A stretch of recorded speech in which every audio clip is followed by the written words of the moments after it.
स्वागत आहे आपले वायबीटी अकॅडमी या युट्यूब चॅनलवरती. मित्रांनो, आजच्या आवडीच्या माध्यमाने आज आपण मुख्यमंत्री माझी लाडकी बहीण योजना यासाठी ऑनलाईन अर्ज तुम्हाला घर बसल्या कसा भरायचा आहे त्याविषयी माहिती आजच्या आवडीच्या माध्यमाने आपण बघणार आहोत. तर नक्कीच या व्हिडिओला पूर्ण बघा.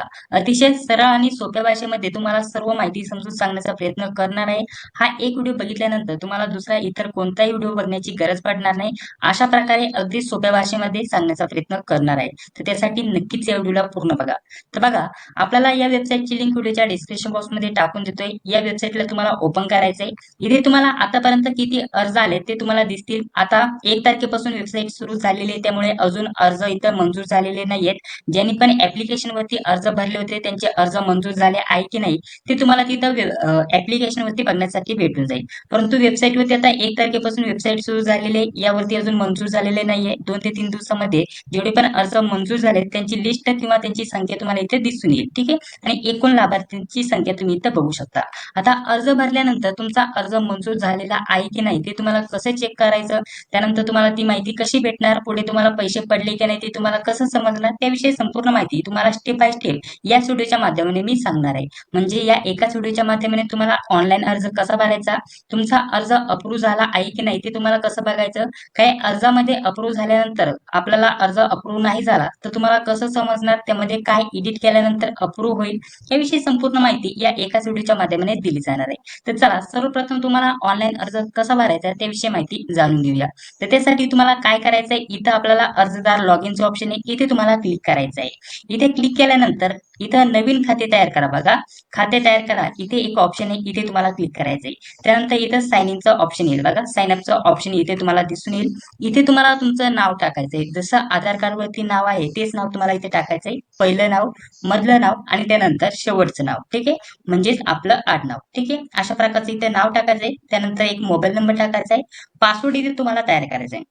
पासवर्ड तुम्ही कशाही प्रकारचं तयार करू शकता. उदाहरणार्थ जसे की मी इथं नाव टाकलं अजय. ठीक आहे, आता इथे शो पासवर्ड करत आहे. त्यानंतर पासवर्ड तुम्हाला दिसून येईल. त्यानंतर तुम्ही अशा प्रकारचं स्पेशल कॅरेक्टर 1 ते 2 यूज करू शकता आणि त्यानंतर काही तुम्ही अंक अक्षर इथं यूज करू शकता. अशा प्रकारचा तुमचा इथे स्ट्रॉंग पासवर्ड झाला. हाच पासवर्ड तुम्हाला इथं पुन्हा टाकायचा आहे. खाली पुन्हा एकदा तुम्हाला हाच पासवर्ड एंटर करायचा आहे. ठीक आहे, अशा प्रकारचं. त्यानंतर खाली आल्यानंतर तुम्हाला इथे जिल्हा निवडायचा आहे. तुमचा जो पण जिल्हा असेल तो तुम्ही इथं निवडू शकता. जिल्हा निवडल्यानंतर त्या जिल्ह्याचे तालुके तुम्हाला दिसून येतील. तालुके तुम्हाला निवडायचे. त्यानंतर तुम्हाला गाव दिसेल. तुम्हाला इथं गाव निवडण्यासाठी ऑप्शन आहे. तुमचं गाव इथं बघायचं आणि ते गाव निवडायचं. गाव निवडल्यानंतर इथं महानगरपालिका आणि नगरपालिकेचं ऑप्शन आहे. आता यामध्ये जर म्हटलं तर आधी जेव्हा फॉर्म भरत होतो तेव्हा महानगरपालिका, नगरपालिका आणि ग्रामपंचायत अशा प्रकारचे 3 ऑप्शन होते. परंतु आता जर म्हटलं तर हे 2च ऑप्शन आहे. तुम्हाला जर अशा प्रकारचं दिसत असेल तर तुम्ही लागू नाही किंवा तुमची जी पण महानगरपालिका असेल किंवा नगरपालिका असेल ज्यामध्ये तुम्ही मोडत असाल ते तुम्ही इथे सिलेक्ट करू शकता. त्यानंतर इथे बघा, आपल्याला अशा प्रकारचे ऑप्शन आहे. यामध्ये तुम्ही कशामध्ये मोडता, सामान्य महिलामध्ये मोडता, अंगणवाडी का सेविका, त्यासोबत जर म्हटलं तर ग्रामसेवक, वार्ड अधिकारी आणि इतर ज्या पण मध्ये तुम्ही येत असाल ते तुम्हाला इथं ऑप्शन निवडायचे. जर तुम्ही कुठेही कामाला नसेल तर सामान्य महिला हे तुम्ही सिलेक्ट करू शकता.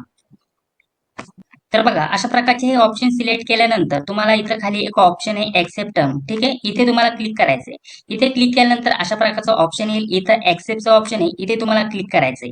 इथं इथं एकदा जाणून घेऊया. इथं सामान्य महिला म्हणजे तुम्ही कोणत्या प्रकारचं कुठं कामाला नसेल, तुम्ही घरीच असाल तर ते तुम्हाला इथं सामान्य महिलाचं ऑप्शन आहे. आणि इतर जर म्हटलं तर कोणत्या यामध्ये तुम्ही कामाला असेल, काय करत असाल तर ते तुम्ही इथं सिलेक्ट करू शकता. ठीक आहे, अशा प्रकारचे हे ऑप्शन आहे. त्यानंतर इथं हा जो कॅप्चा दिसत आहे हा कॅप्चा तुम्हाला फक्त बघून इथं टाईप करायचा आहे. अशा प्रकारचा कॅप्चा दिसत आहे, तो कॅप्चा तुम्हाला इथं बघून टाईप करायचा आहे.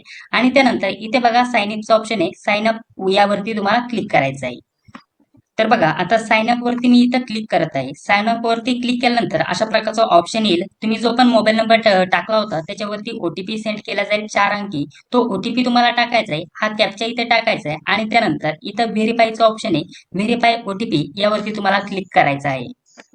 ओटीपी व्हेरीफाय झाल्यानंतर डायरेक्टली हे पेज तुमच्याकडे इथे ओपन होऊन येईल. आता ओटीपी व्हेरीफाय वरती क्लिक केल्यानंतर हे पेज आल्यानंतर आता तुम्ही जो पण मोबाईल नंबर टाकला होता तो मोबाईल नंबर इथे तुम्हाला टाकायचा आहे. आणि त्यानंतर जो पण पासवर्ड तुम्ही तयार केला होता तो पासवर्ड इथे तुम्हाला टाकायचा आहे. आणि त्यानंतर इथं हा जो कॅप्चा दिसत आहे हा कॅप्चा तुम्हाला इथं बघून टाईप करायचा आहे अशा प्रकारे.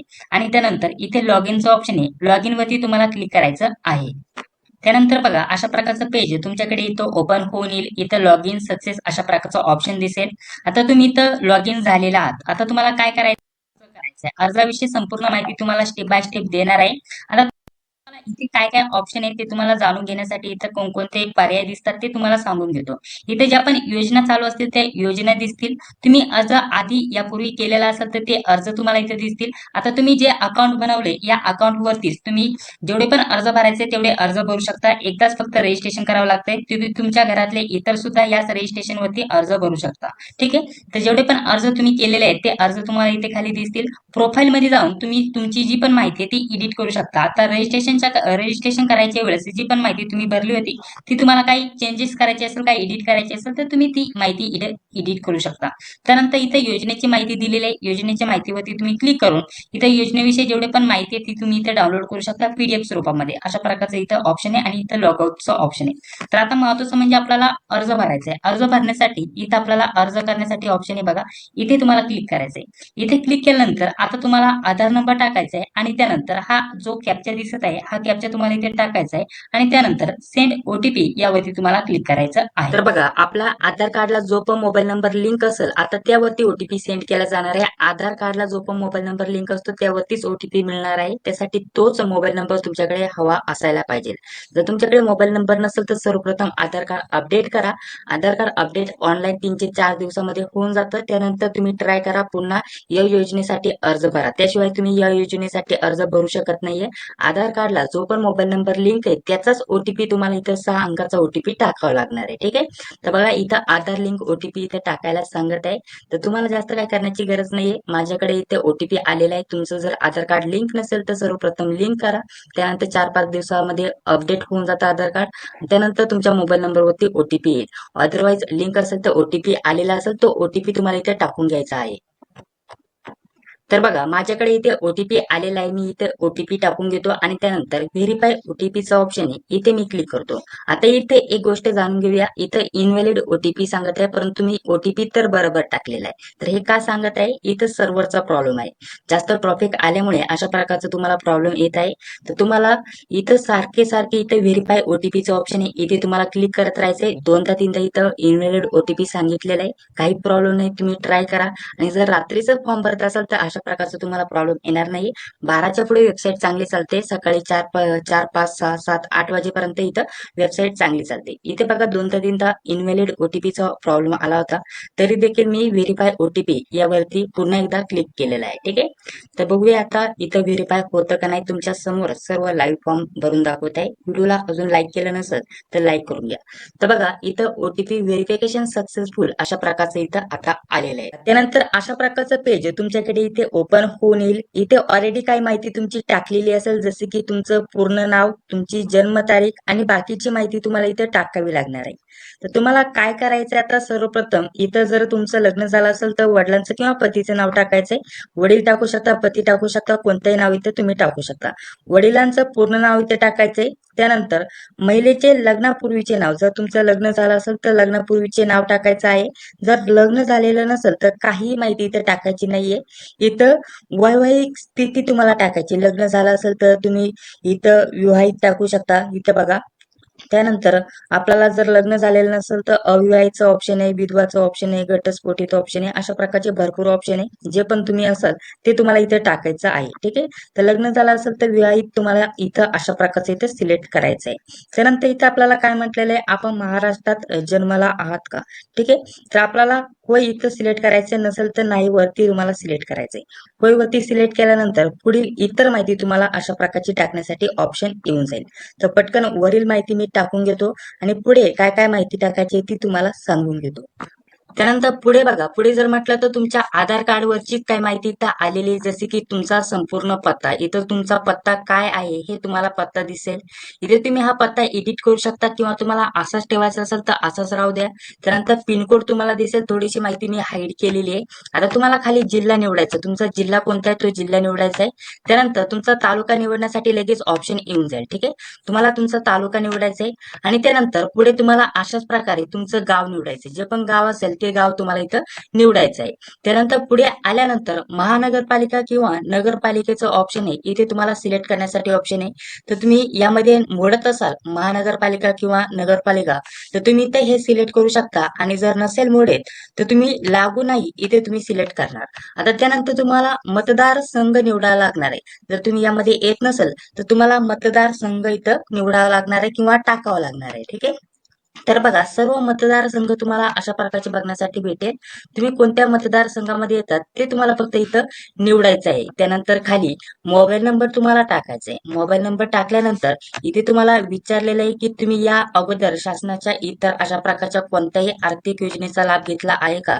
तर तुम्ही यस किंवा नाही अशा प्रकारचा ऑप्शन आहे, होय नाही हे तुम्ही सिलेक्ट करू शकता. घेतलं असेल तर योजनेचं नाव तुम्हाला इथं खाली टाकावं लागणार आहे. त्यानंतर पुढे बघा, आता बँकेची माहिती तुम्हाला टाकायची आहे. त्या बँकेच्या माहितीमध्ये काय काय भरायचं त्याविषयी माहिती जाणून घेऊया. इथं बँकेचं पूर्ण नाव टाकायचंय. बँकेचं कोणत्या बँकेमध्ये खातं आहे त्या बँकेचं पूर्ण नाव टाकायचंय. त्यानंतर तुम्हाला इथं स्वतःचं नाव टाकायचंय. त्यानंतर इथे तुम्हाला खाते क्रमांक टाकायचा आहे. त्यानंतर खाते क्रमांक पुन्हा एकदा टाकायचा आहे पुष्टी करण्यासाठी, म्हणजेच कन्फर्म करण्यासाठी. त्यानंतर IFSC कोड तुम्हाला इथे टाकायचा आहे. आणि त्यानंतर इथे तुम्ही तुमचं जे बँक आहे ते आधार कार्डला जोडलेला आहे की नाही ते तुम्हाला इथे सिलेक्ट करायचंय. जोडलं असेल तर होय वरती सिलेक्ट करायचंय, नाही तर नाही वरती तुम्हाला सिलेक्ट करायचंय. ठीक आहे. एवढी पण माहिती टाकून झाल्यानंतर तुम्हाला खाली यायचंय. आता डॉक्युमेंट काय काय तुम्हाला अपलोड करायचे त्याविषयी माहिती दिलेली आहे. डॉक्युमेंटची साईज इथे तुम्ही बघू शकता. कमीत कमी 50 KB ते 5 MB पर्यंत तुम्ही अपलोड करू शकता. जास्त जर कमी क्वालिटीमध्ये तुमचा फोटो असेल तर तो इथं अपलोड होणार नाहीये. 50 KB वरतीच फोटोची साईज पाहिजे हे लक्षात ठेवा. आणि जास्तीत जास्त 5 MB आतमध्ये. ठीक आहे. हे सर्व डॉक्युमेंट तुम्ही इथं JPG, JPEG, त्यानंतर PDF, PNG या फॉर्मॅटमध्ये अलाउड करू शकता, अपलोड करू शकता. त्यानंतर इथे अपलोड करण्यासाठी अपलोडचं ऑप्शन आहे, बघू शकता. तुम्हाला इथं अपलोड वरती क्लिक करायचंय. जिथे पण तुमचं डॉक्युमेंट असेल ते डॉक्युमेंट तुम्हाला सिलेक्ट करायचंय. आणि त्यानंतर ओपनचं ऑप्शन आहे, ओपन वरती क्लिक करायचंय. जसं की मी अर्जदाराचा फोटो इथं अपलोड करून दाखवत आहे. इथे अर्जदाराच्या फोटोवरती क्लिक केल्यानंतर जो पण फोटो मला अपलोड करायचा तो मी सिलेक्ट करणार. आणि त्यानंतर ओपनचं ऑप्शन आहे, ओपन वरती क्लिक करणार. त्यानंतर तो फोटो अशा प्रकारचा इथं अपलोड होऊन जाणार. अशा प्रकारचे तुम्हाला हे डॉक्युमेंट अपलोड करायचे आहेत. आता यामध्ये एक जाणून घेऊया. तर इथे तुम्ही बघा, इथं रहिवासी प्रमाणपत्र म्हणजेच डोमासाईल सर्टिफिकेट, ज्याला आपण अधिवास प्रमाणपत्र म्हणतो, ते अपलोड करू शकता. ते नसेल तर जन्म प्रमाणपत्र अपलोड करू शकता. ते नसेल तर शाळा सोडल्याचा दाखला अपलोड करू शकता. किंवा तुम्ही यापैकी कोणत्या प्रकारचं डॉक्युमेंट इथं अपलोड करू शकता. तर ते अपलोड करण्यासाठी इथं अपलोडचं ऑप्शन आहे, परंतु यापैकी एक डॉक्युमेंट तुम्हाला इथं अपलोड करावंच लागणार आहे. त्यानंतर तुम्हाला खाली विचारले तुमच्याकडे केशरी किंवा पिवळे रेशन कार्ड आहे का? असेल तर तुम्हाला होय वरती क्लिक करायचंय. आणि नसेल तर तुम्हाला उत्पन्नाचं प्रमाणपत्र अपलोड करायचंय.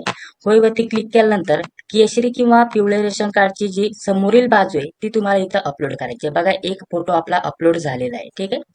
तर इथे तुम्हाला समोरील बाजू आणि इथे मागील बाजू तुम्हाला अपलोड करायची आहे रेशन कार्डची. आणि नसेल तर तुम्ही नाही वरती जर सिलेक्ट केलं तर तुम्हाला उत्पन्नाचं प्रमाणपत्र इथं अपलोड करावं लागतं. अपलोड वरती क्लिक करून तुम्ही अपलोड करू शकता. ठीक आहे. अशा प्रकारची प्रोसेस आहे. तर पटकन मी होय वरती क्लिक करतो आणि रेशन कार्ड देखील अपलोड करतो. अर्जदाराचा फोटो इथं अपलोड झालेला आहे.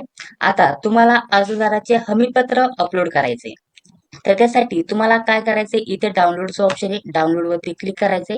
डाउनलोड वरती क्लिक केल्यानंतर तुमचं जे हमीपत्र आहे ते अशा स्वरूपामध्ये डाउनलोड होऊन जाईल. याची तुम्ही प्रिंट घेऊ शकता, नाही तर कोणत्याही सायबर कॅफेमध्ये तुम्हाला आरामशीर हे हमीपत्र भेटून जाईल. हे तुम्हाला वाचायचंय, ज्यावरती तुम्हाला टिक लावायचंय, बरोबरची टिक लावायची. खाली आल्यानंतर इथे खाली तुम्हाला सही करायची. आणि त्यानंतर हे हमीपत्र तुम्हाला इथं अपलोड करायचे. तर हे सर्व माझ्याकडे आहे. यामध्ये जर म्हटलं तर हे डॉक्युमेंट आपण बघू शकता. आपल्याला सर्वप्रथम डेट ऑफ प्रूफ आपल्याला इथं अपलोड करायचे, जन्माचं प्रूफ अपलोड करायचे, रेशन कार्ड किंवा आपण उत्पन्नाचा दाखला अपलोड करू शकता, अर्जदाराचा फोटो आणि आपले जी पण हमीपत्र आहे ते हमीपत्र तुम्हाला अपलोड करायचे. एवढी डॉक्युमेंट तुम्हाला इथं अपलोड करावे लागणार आहे. आणि इथं पिवळे किंवा जे रेशन कार्ड आहे आपले केशरी रेशन कार्ड ते नसेल तर उत्पन्नाचा दाखला. ठीक आहे. तर हे डॉक्युमेंट तुम्हाला एवढे लागणार आहे आणि त्यानंतर इथं हमीपत्राचा इथं स्वीकार करा. इथं अशा प्रकारचं इथं म्हटलेलं आहे. इथं आपल्याला टिक लावायचे. इथे काय आपल्याला काय महत्वाच्या सूचना दिल्या आहेत. स्वीकारावरती तुम्हाला क्लिक करायचे. आता स्वीकारावरती क्लिक केल्यानंतर सबमिट वरती तुम्हाला क्लिक करायचे. आता ही सर्व माहिती पटकन मी सर्व टाकून घेतो आणि त्यानंतर सबमिटचं ऑप्शन आहे. सबमिट वरती क्लिक करतो. तर बघा सर्व डॉक्युमेंट व्यवस्थित इथे अपलोड झालेले आहेत. जे पण डॉक्युमेंट तुम्ही अपलोड केलेले आहेत इथे व्ह्यू फाईलचं ऑप्शन आहे. इथे क्लिक करून ते सर्व डॉक्युमेंट एकदा तुम्ही बघून घेऊ शकता आणि त्यानंतर लास्टला इथं सबमिटचं ऑप्शन आहे. सबमिट वरती तुम्ही क्लिक करणार. सबमिट वरती क्लिक केल्यानंतर तुमचा संपूर्ण अर्ज तुमच्याकडे अशा प्रकारचा दिसून येईल. इथे तुमचा फोटो, तुमची इतर माहिती सर्व तुम्हाला अशा प्रकारची दिसून येईल. ही सर्व माहिती व्यवस्थित बघून घ्यायची. काय डॉक्युमेंट बघायचे असेल तर ते देखील तुम्ही इथं व्ह्यू फाईल वरती क्लिक करून ते डॉक्युमेंट बघू शकता. आणि त्यानंतर तुम्हाला काय करायचंय इथे खाली जो कॅप्चा दिसत आहे हा कॅप्चा इथे टाकून इथं आपल्याला सबमिटचा ऑप्शन आहे. सबमिट वरती क्लिक करायचंय. काही फॉर्म मध्ये बदल करायचा असेल तर आताच एडिट करून घेऊ शकता आणि त्यानंतर सबमिट वरती क्लिक करू शकता. बघा सबमिट केल्यानंतर ऍप्लिकेशन सबमिटेड अशा प्रकारचं तुमच्याकडे ऑप्शन येऊन जाईल. आता तुम्ही जो अर्ज भरलेला आहे तुमच्या या रजिस्ट्रेशन वरती भरलेला आहे, या एकाच रजिस्ट्रेशन वरती तुम्ही इतरही अर्ज भरू शकता. तुम्ही सर्व अर्ज केलेले यापूर्वी केलेले अर्ज या ऑप्शन मध्ये बघू शकता. इथं आता बघा एक अर्ज भरलेला आहे, तो अर्ज तुम्ही तुम्हाला दिसत असेल आणि इथे ऍप्लिकेशन स्टेटस तुम्हाला पेंडिंग दिसत असेल. काय ऍक्शन घ्यायची असेल तर तुम्ही इथं व्ह्यूचं ऑप्शन आहे, डोळ्याचं ऑप्शन आहे, यावरती क्लिक करून तुम्ही अर्जमध्ये काय बदल करू शकता, काय चेंजेस करू शकता नाही ते जो अर्ज केलेला आहे तो बघू शकता. तुमचा अर्ज आता इथं पेंडिंग दाखवत आहे. तुम्हाला इथूनच लॉगआउटचं ऑप्शन आहे, तुम्ही लॉगआउट होऊ शकता. तुमचा जो पण मोबाईल नंबर आणि पासवर्ड तुम्ही तयार केलाय त्याने तुम्ही पुन्हा लॉग इन होऊ शकता. लॉग इन झाल्यानंतर तुम्ही जो अर्ज केलेला आहे त्याचं स्टेटस इथं बघू शकता. इथं आता सध्या पेंडिंग आहे. आता इथं अप्रुव्हल झाल्यानंतर इथं ग्रीन मध्ये तुम्हाला अप्रुव्हल लिहून येईल. ठीक आहे. इथं अप्रुव्हल झाल्यानंतर तुम्हाला तुमचा अर्ज व्यवस्थित स्वीकारला गेलाय अशा प्रकारचं समजायचंय. 4 ते 5 किंवा 8 ते 10 दिवसामध्ये इथं जे स्टेटस आहे ते तुम्हाला समजून येईल आणि त्यानंतर तुमचे पैसे येणार आहे की नाही ते तुम्हाला समजून येईल. जर काही एरर आला तर तुम्हाला इथं जो फॉर्म आहे तो रिजेक्ट होऊन जाईल आणि त्यानंतर पुन्हा तुम्हाला इथं अर्ज भरण्यासाठी किंवा एडिट करण्यासाठी ऑप्शन येऊन जाईल. तुम्ही तो पुन्हा एडिट करून पुन्हा सबमिट करू शकता. त्यानंतर पुन्हा अप्रुव्हल होतोय का रिजेक्ट होतोय ते तुम्ही बघू शकता. तुम्ही या एकाच रजिस्ट्रेशन वरती यापेक्षाही जास्त अर्ज भरू शकता. तुम्हाला फक्त इथं अर्ज करण्यासाठी ऑप्शन आहे, इथे क्लिक करायचे आणि त्यानंतर कोणताही नवीन दुसरा अर्ज भरण्यासाठी आधार नंबर टाकून कॅप्चा टाकून सबमिट वरती क्लिक करून अर्ज अशा स्वरूपामध्ये भरायचे आणि त्यानंतर सर्व अर्ज तुम्हाला इथं यापूर्वी केलेले अर्ज यामध्ये दिसून येतील. या व्यतिरिक्त काही वेगळी काही प्रोसेस नाहीये. वेबसाईटला बहुतेक वेळेस काही एरर येतात, ओटीपी सेंड होतो परंतु इनव्हॅलिड ओटीपी सांगतं. तेव्हाही तुम्हाला काही करण्याची गरज नाहीये, फक्त वेट करायचे कारण वेबसाईटवरती आता सर्वात जास्त ट्रॉफिक चालू आहे. त्यामुळे अशा प्रकारचे एरर येतात. तुम्ही रात्रीचं जर म्हटलं तर 10 ते 12 वाजता अर्ज भरायला सुरुवात केली तर आरामशीर तुमचा अर्ज व्यवस्थित सबमिट होऊन जातो किंवा सकाळी 4 ते 8 वाजेपर्यंत तुम्ही अर्ज भरू शकता. व्यवस्थित वेबसाईट चालू असते तेव्हा तुमचा व्यवस्थित अर्ज अशा प्रकारचा सबमिट होऊन जाणार आहे. या व्यतिरिक्त अजून काय प्रॉब्लेम असतील तर कमेंट बॉक्समध्ये सांगायला विसरू नका. जेवढी पण माहिती होती डिटेलमध्ये सांगण्याचा प्रयत्न केला.